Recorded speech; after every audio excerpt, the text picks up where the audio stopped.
আসসালামু আলাইকুম। আরেকটা রেসিপি নিয়ে হাজির হলাম, ভিন্ন স্বাদের বেগুন ভাজি। আমি একটা বাটিতে সরিষার তেল দিয়েছি, লবণ দিলাম, হলুদ গুঁড়া, মরিচ গুঁড়া দিয়ে এটাকে ভালো করে মাখিয়ে নিব। আমার মাখানো হয়ে গিয়েছে।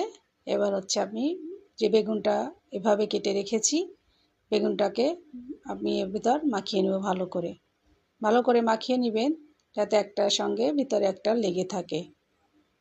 এবার আমি একটা ডিম নিয়ে নিলাম, ডিমের সঙ্গে আমি একটা লবণ দিব, এবার একটু গোলমরিচের গুঁড়া, আর একটু এবার দিব জিরা ভাজি গুঁড়া দিয়ে এটাকে আমি ফেটিয়ে নেব। এটা ভালো করে একটু ফেটিয়ে নেব। আমার ফেটানো শেষ।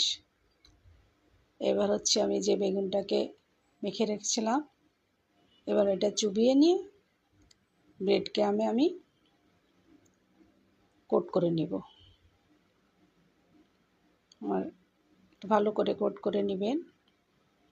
এবার আমি একটা চুলায় তেল গরম করে নিয়েছি, এবার আমি ভাজিটা বসিয়ে দিয়েছি। আমার ভিডিও যদি আপনাদের ভালো লেগে থাকে, লাইক, কমেন্ট, শেয়ার, ফলো দিয়ে পাশে থাকবেন। এবং রেসিপিটা যদি আবার দেখতে চান তাহলে শেয়ার দিয়ে রাখবেন। আমার ভাজিটা হয়ে গিয়েছে।